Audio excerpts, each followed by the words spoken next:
Adobo, inihaw, calamares, yan ang madalas na niluluto natin pag meron tayong pusit. Ito naman ay sobrang simpleng recipe lang din, napakadali lang at hindi kailangang tagalan ng pagluluto. So tinanggalan na natin ito ng laman loob, pati itong pinaka-plastic sa loob ng katawan nito, yung kanyang tuka at ang mata, syempre tanggalin din natin. Ito namang balat ay tinanggal ko na rin pero depende rin sa putahe at depende rin sa magluluto kung gusto na may balat. Tapos hugasan lang at atin na tong ikakat sa desired size natin. Dito naman sa ating bowl ay pinaghalo-halo lang natin ang oyster sauce, dark soy sauce, sesame oil at sugar.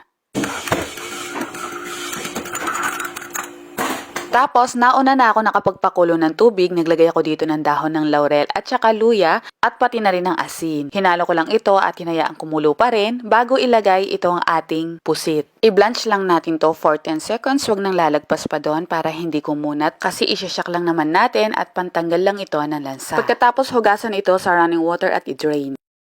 Ngayon naman ay magigisa na tayo dito ng sibuyas, bawang at luya. Kung hindi nyo naman bet maglagay ng luya, okay lang pero kasi nakakatanggal din talaga to ng lansa. Sinunod ko naman dito ang carrot. Stir fry lang natin tong carrots for about 3 minutes o depende sa kapal ng pagkakakat ninyo. Tapos isinunod ko dito ang mushrooms at bell pepper. Kung may red bell pepper, mas mainam para mas makulay din. Tapos ilagay na natin itong pusit. Itong pusit ay saglitan lang talaga, kailangan talaga na mabilis ang lutuan dito. Ilagay na rin natin ang sauce natin.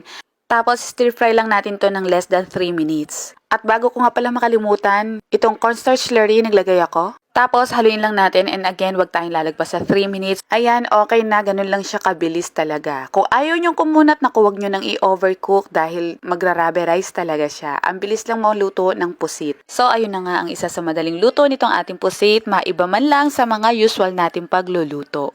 Ikaw ka, MU, anong favorite mong luto sa pusit? Comment mo naman yan.